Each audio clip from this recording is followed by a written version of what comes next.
changing race in the New Jersey presidential primaries. Early returns give Taft $12,000, Eisenhower $11,500. Keep tuned to your NBC station for the later news. The Pet Milk Program with Fibber McGee and Molly.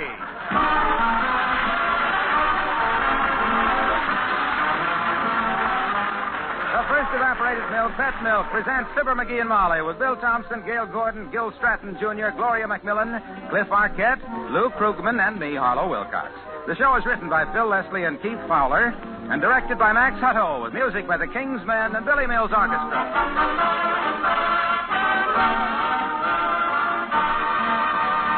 With the arrival of the first baby in your home, your way of living is bound to change. But you don't need to change the brand of milk you use if that brand is Pet evaporated milk. For the Pet milk, which helps many a young wife fix the kind of food her husband likes best, is the very same brand doctors recommend so highly for babies. And this you can be sure of. No brand of milk you can buy is better for babies than Pet milk. No milk is easier for a baby to digest. No milk is more uniformly rich. No milk has a better balance of the important milk minerals and vitamin D, the sunshine vitamin. And it's that combination which helps Pet milk babies have such strong, straight bones and sound teeth, helps them make good, steady growth. So give your first baby a good start in life by giving him Pet brand evaporated milk. When you see how he grows and thrives on this safe, easy-to-digest milk, you'll do as millions of devoted mothers do. You'll see to it that all your babies are happy, sturdy Pet milk babies.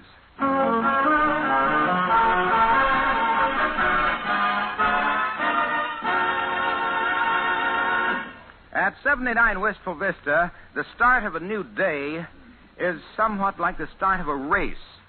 The wife lines up at the kitchen stove, the husband lines up at the breakfast table, and they're off. At the home of Fibber McGee and Molly.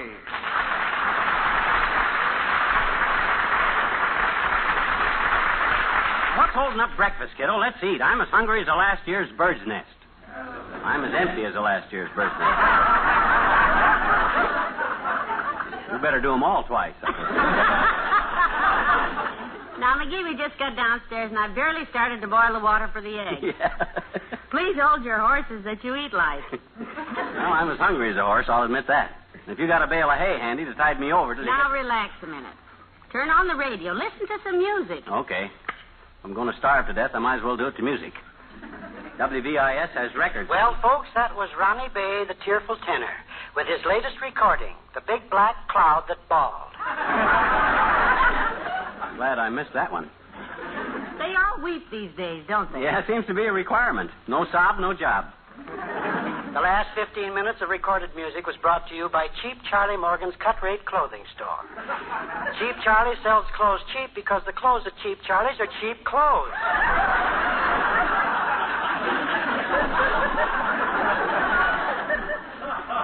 Very sincere commercial. Yeah. The next group of records will be presented through the courtesy of Tony Ippolito, the genial, jovial proprietor of Tony's Roma Restaurant at 14th and Oak. Today, Tony has an important announcement to make. More talk. Heavenly day. He's decided to give his customers a break and serve them all the food they can eat for just $1. Listen for further details after the next recorded selection, which will be You Got Very Damp When I Cried Over You. Sung by Lonnie J., the blubbering baritone. Hey, you hear that?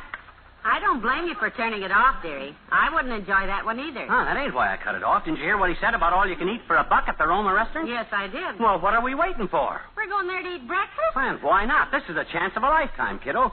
Single-handed, I'm going to eat enough to put genial, jovial Tony clean out of business. Grab your hat. I'll grab my coat, and we'll both grab a streetcar. Come on.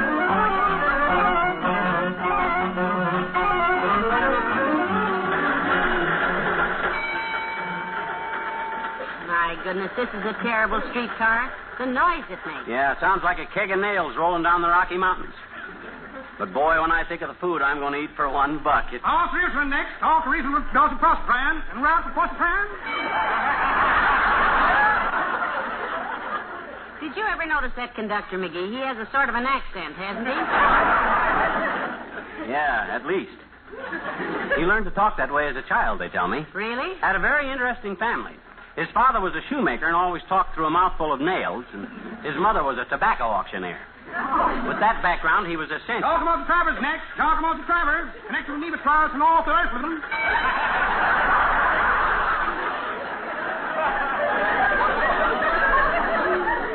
Well, we should be getting near the Roma restaurant, dearie. It's along here someplace. Yeah, I'll check with the conductor. Hey, Bud, how far is the Roma restaurant? Almost on the Roma restaurant, Mac. Corner of Kippigan. Okay? Oh, thanks a lot, Bud. It's the next stop, Molly. Well, how on earth did you figure that out? I looked out the window. Just beyond Kramer's drugstore, and there's Kramer's now. Well, if I had to figure Call that... for Lazimak next. Call for Lazimak. Change for nerve. Come on, this is it.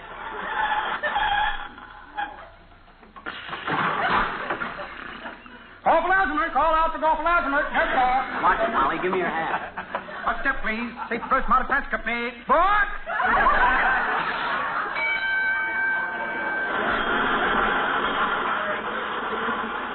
No, we're right in front of the place, kiddo. Come on, let's get in and grab a table. My, the Roma hasn't changed much since the last time we were here. No, nothing new but the prices, kiddo. And at these prices, I'll eat... Menage America, look who's here. It's the Signor McGee and Bellissima Signora. I kiss your hand. Not mine, you don't. A long time no see, Wallo. Yeah. Here, I give you the best table in the house. Well, thank you, Tony. This is so nice. You patch my life. You know my motto, Signora. Make it a Roma, you home. Now, I take your order myself in a person. Oh, fine. Thanks, Tony. Well, what do you have, Molly? Well, toast and coffee and 2 medium-boiled eggs. Toast the coffee, boiled eggs. I got them done. Well, put down some biscuits, a few muffins, pot of chocolate, some coffee, 2 fried eggs, 2 scrambled eggs, 2 poached eggs, 6 strips of bacon, 7 strips of bacon, side of country sausage, stack of hotcakes, a waffle, a couple of grapefruit, and an order of French fries. How many friends you expect? None. That's for me, Tony. I'm sort of hungry today. You're not just a whistling a Dixie Teach. I'll go make the order. McGee, I'm ashamed of you. Just because the food only costs $1, you don't have to stuff yourself like a pelican turned loose in a tank full of guppies. My gosh, kiddo, a bargain ain't a bargain if you don't take advantage of it. Don't worry about me stuffing myself. I always been a hearty eater. You ain't a whistling Dixie, kiddo. Even when I was a kid, I was no slouch. In fact, I was only 8 years old when I entered a pie-eating contest at the Old Settlers' Picnic against a bunch of full-grown men. There was a prize for the one who ate 20 pies first, and I'd have won it except for a slight misunderstanding. A misunderstanding? Yeah, I thought the paper plates they served the pies on were the bottom crusts. Eating them kind of slowed me down. Well, something better slow you down today. That breakfast you just ordered. Oh, look who just came in. Huh? Hello, Mr. Mayor. Oh, hi, Latrell. Oh, good morning, Molly. Hello, McGee. Having a little breakfast? He's having a lot of breakfast, Mr. Mayor. Will you join us? Oh, thank you, Molly. I can't stay. I just dropped in to reserve a table for dinner tonight. Miss Newell and myself. Oh, well, you picked a good place to bring her to, Latriv. You know the slogan here. If she eats you out of house in Homa, bring her down to Tony's Roma. That's cute, McGee, isn't it, Mr. Mayor? Yes. As a matter of fact, though, Miss Newell doesn't have a large appetite at all. Oh? Among her friends, she has a reputation for being a light eater. No kidding, a light eater, huh? How'd she ever pick up a habit like that, Latriv? A habit like what, McGee? Eating lights, Mr. Mayor. Yeah. Does she just take them right out of their sockets and chew them up, or does she parboil them first? No, not at all, Molly. I'm afraid you misunderstood me. She must have a picnic around Christmas time, Latriv. Everybody else eating candy and popcorn balls, and she just sits there chomping on a string of lights. It must make it pretty hard to decorate the tree if she keeps chewing up the light bulbs all the time. Because there's never enough anyway, you know. Just a minute, Molly, please. I didn't say that Miss Newell chews light bulbs. She doesn't at all. You know. Oh, she just gulps them down whole like eating oysters, does she? Yes. No. Boy, I'd like to see that. Takes a pretty big mouth type of dame to swallow a light bulb, boy, because even if... Lillian is not a big mouth anything. Now, look, this is getting very much out of hand. Speaking of a big mouth, McGee got a bowling ball stuck in his mouth once. Yeah, that was a billiard ball, Molly. Oh, yes, a billiard ball. Did Miss Newell ever eat any billiard balls, Mr. Mayor? Because they ought to taste better than these. But no, of course not. Look, when I said Miss Newell is a light eater, I simply meant she has a delicate appetite. Oh, a delicate appetite. She keeps stuffing herself with old light bulbs between meals. She's bound to lose her appetite. No wonder She doesn't light herself with old stuff bulbs. Stuff herself with old lighter blubs. Lighter love. God! Miss Newell never wallowed a slight flub. Wallowed a light tub in her stripe. Light! I really said the girl is a wife beater. A life beater. A wife beater! I didn't say anything of... You were the one. It was just...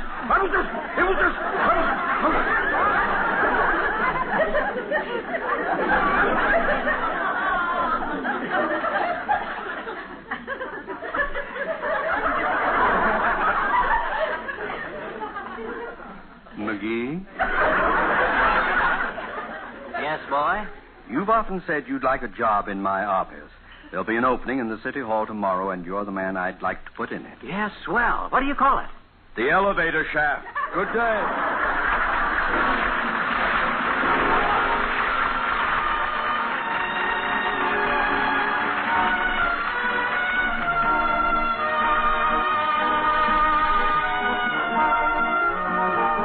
The King's Men and the Moon Was Yellow.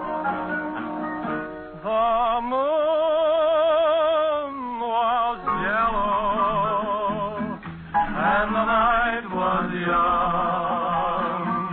A smile brought us together, and I was wondering whether we'd meet again someday. The moon was yellow, and the song was sung. I love the inspiration, gave me the inclination to give my heart away. Here we are. Will it be my luck to win you? Is our romance to continue? May I look that far?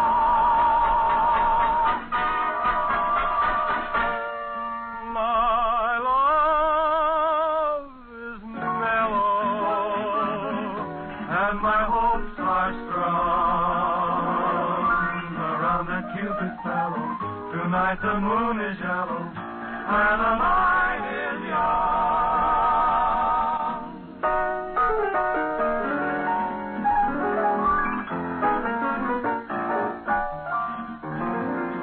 Behold, the moon is yellow,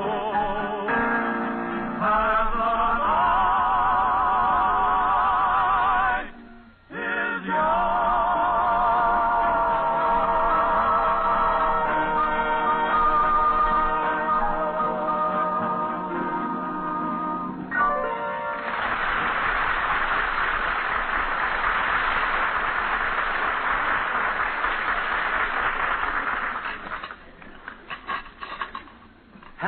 What a breakfast. That's the best I ever had. No, for just $1. How do you feel, dearie? Oh, I feel fine.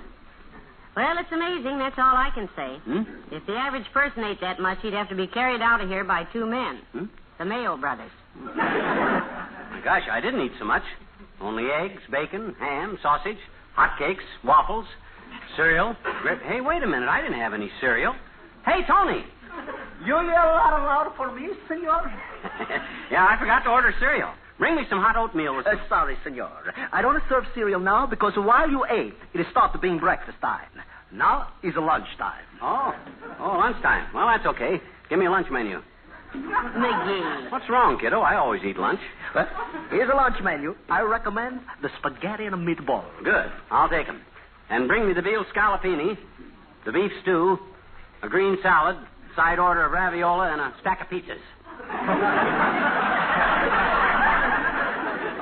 Well, I guess that'll hold me for now, Tony. I think you make a good guess. Now I go breaking the news to the cook. Oh, McGee, this is incredible. Right on top of that huge breakfast you ordered. Hello, Mrs. McGee. Mr. McGee. Oh. Well, Debbie Lynn. Hello, dear. Hi, Debbie. Where's your boyfriend? Oh, hi, Ed. Pull up a chair, kids. Oh, we've already eaten, Mr. McGee, thanks. Oh, yes. And besides, Ed has to get back to his job. If he's late, Mr. Kramer throws a fit.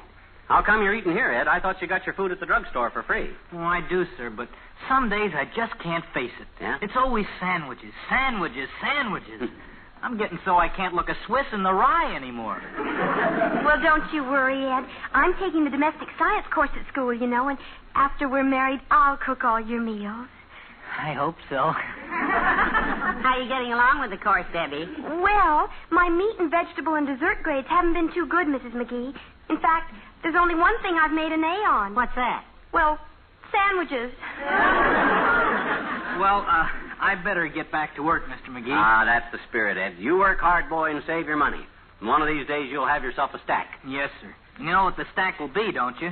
Sandwiches. Come on, Debbie. Goodbye. Now, Bye. Go on, kid.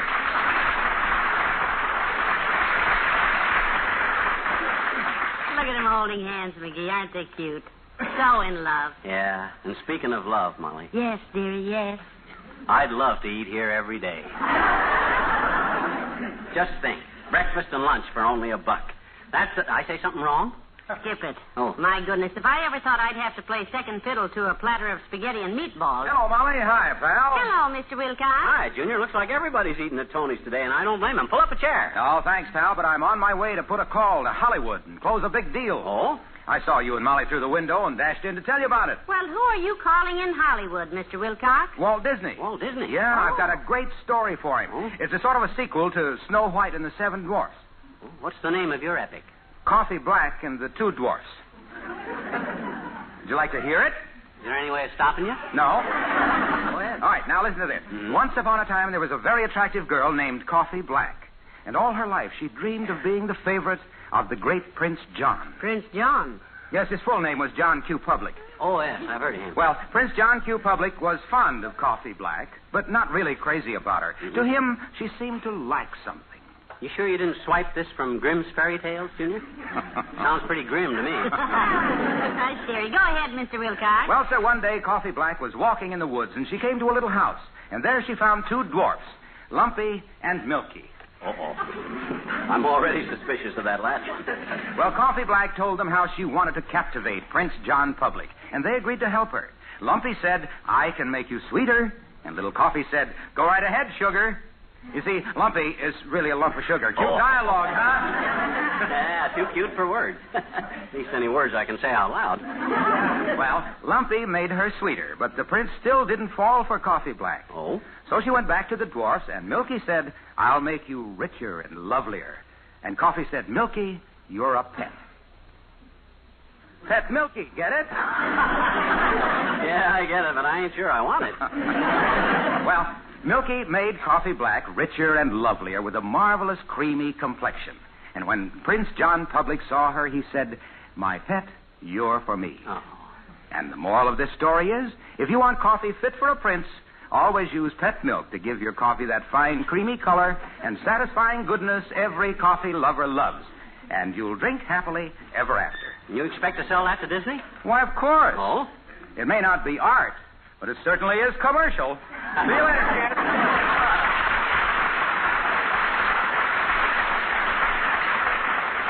Wasn't that a cute story, dearie? You know, he has a Hold it, talent. kiddo, hold it. Here comes the food. Oh, look at that. What a magnificent lunch coming up. Wow. Just to feast your eyes on those magnificent meatballs. Oh, boy. Go bring the veal scallopini, the salad, and all the rest. Oh, just look at that, Molly. There's a lunch fit for a king. That's fit for about 4 kings. And a jack. Huh? Look, McGee, I'm going to run over to the beauty parlor while you're eating. Just the sight of all that. Oh, don't run out on a bargain like this, Molly. You sure you can't eat some more? I'll feed you all you want today, kiddo. Well, frankly, dearie, I'm fed up. Oh. I'll see you later. Oh, what's the matter with her? I don't get it.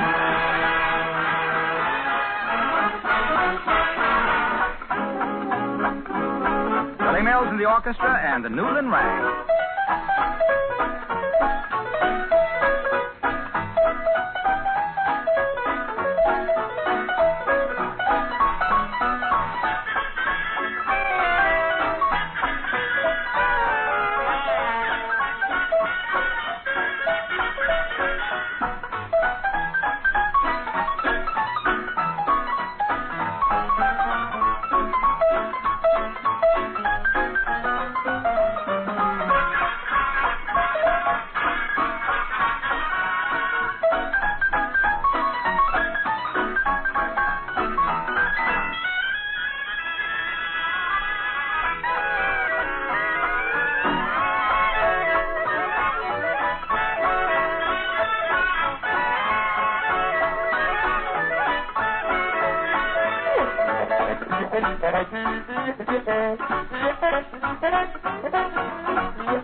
Well, that was pretty good, Tony. Might as well give me another cup of coffee while I'm waiting for Molly, I guess. Cup of coffee number 17 coming up. You can clear away these dishes, too, whenever you want to. I couldn't eat another bite. Good. Of lunch, that is. As soon as Molly gets here, we'll probably order some dinner. You know, there's one thing good about you, McGee. Your appetite. Yeah. I never see... Ah, here's the senora now. Sit down, Mrs. McGee. Thank you, Tony. Well, I see you're still here, dearie. Yep. Just killing time till you got back, Tootsie. I'll bet you're killing the cook, too. Don't you worry about the cook, Mrs. McGee. I'll bring you the dinner menu, senor, in case you get hungry. Heavenly days, McGee. How can you possibly pack away any more food? Well, frankly, I don't know, but this wasn't my idea, you know. It was Tony's idea to give his customers all they can eat for $1. Who am I to disappoint a guy that's got his heart set on me eating all I want? Hello there, kids. Well, hello, Mr. Oldtimer. Hi, old-timer. What you doing here, kids? Eating or stuffing? Well, a little of both, Mr. Oldtimer. Will you join us? Thank you, daughter. I'm just taking a short cut through here. I'm on way to pick up my girlfriend, Bessie. Oh, Bessie. We haven't seen Bessie lately. How is she these days? Oh, she's fine, daughter. Pink of condition. Healthier than a brewery horse and just about as pretty. We're going on our annual family picnic at Dugan's Lake today. Family picnic, eh? Yep, me and Papa and Bessie and her mama. That's nice. Last year's was a real dinger. Ain't had so much fun since you could buy things for a nickel. Well, what did you do? Oh, we had us a picnic at the picnic, daughter. First, there was a baseball game between the old men and the young men. Played 50 innings to a scoreless tie. No scores at all? Nope. Papa was the entire old men's team, and I was the young men's team. Yeah? We'd get on base all right, but we couldn't drive ourselves in. Must have been a fascinating game. Well, sir, after we got through the ball game, we ate. Oh. Then we frolicked in the lake for a spell, and Bessie and her mama said they'd bury me in the sand. Oh, how cute. They started burying me, but right in the middle of it, I made a startling discovery. I got up and took off like a quail. Why, old-timer? Well, I noticed just Bessie was covering me up. Yeah? Her mama had a hammer and a chisel and was carving me a headstone. Go on, old-timer.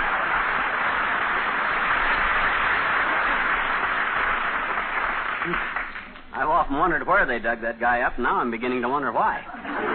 He's the... Now, look, McGee, Tony's coming with the dinner menu, but I want you to send it back. Look at your belt. You can't eat any more. You're so right. Thank the man and pay him, and let's go home. Well, here's the dinner menu, McGee. The special for tonight. Don't tell me, Tony. Don't tell me. I'm quitting, boy. I just realized I've had enough. I'm very disappointed, senor. Yeah? I just to tell my cook to get ready with the dinner and stand by when McGee blows up. Oh, I'm sorry. I'm stuffed. I want to congratulate you on a swell advertising idea, though, Tony. That gimmick of all you can eat for $1 is the greatest thing I ever heard of. As soon as that catches on, you'll pack this joint. Yes, Tony, you'll make everything but money. Yeah. I'm glad you like the idea. I hope you both come back tomorrow when the offer starts.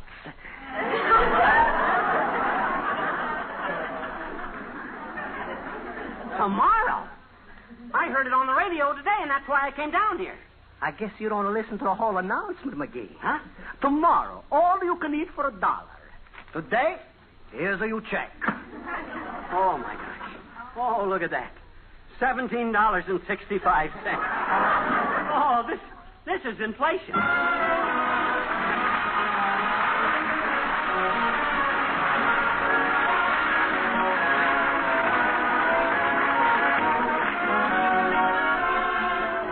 Fibber and Molly return in a moment. You know, it seems to me mothers get smarter and smarter all the time. For instance, in the old days when it came time to wean the baby, some mothers would switch to ordinary bottled milk. Well, they had a time of it, too, because the baby was used to pet evaporated milk, and he had some pretty definite ways of telling Mom he didn't like any change in diet. Well, these days, mothers don't have that trouble at weaning time. They just keep baby on pet milk, and everything's rosy. Baby likes pet milk in the bottle, he likes it in the glass. And even more important, the very same protective substances in pet evaporated milk that help babies build sound teeth, strong, straight bones, and make sturdy, steady growth help youngsters through all their growing years. Yes, it's getting so in happy homes throughout the country. Youngsters have safe, easy-to-digest pet milk from the time they're born till they have pet milk babies of their own, which is probably one reason why there are more sturdy, happy youngsters today than ever before.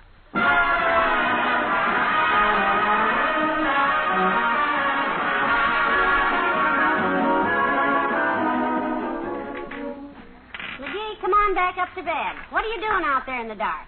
Oh, nothing. McGee, for good heaven's sake, get away from that icebox. Icebox? Oh, I thought that was the medicine chest.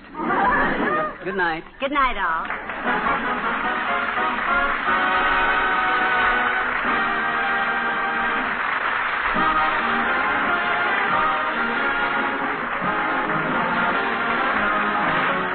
The first evaporated milk, Pet Milk, brings you Fibber McGee and Molly each week at this time. Be with us again next Tuesday night, won't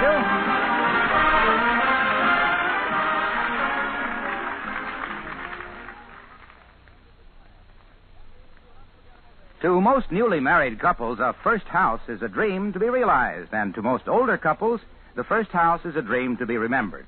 And to a young couple like Jim and Sally Carter, leaving the first house becomes a reality that isn't easily faced, as you'll hear in the story of the week on Pet Milk's Mary Lee Taylor program next Saturday morning. The second big feature is the recipe of the week for Fruit Kisses, a colorful springtime dessert that looks and tastes extra special, yet costs very little. Don't miss Pet Milk's big double feature Mary Lee Taylor program, a Saturday morning favorite on NBC.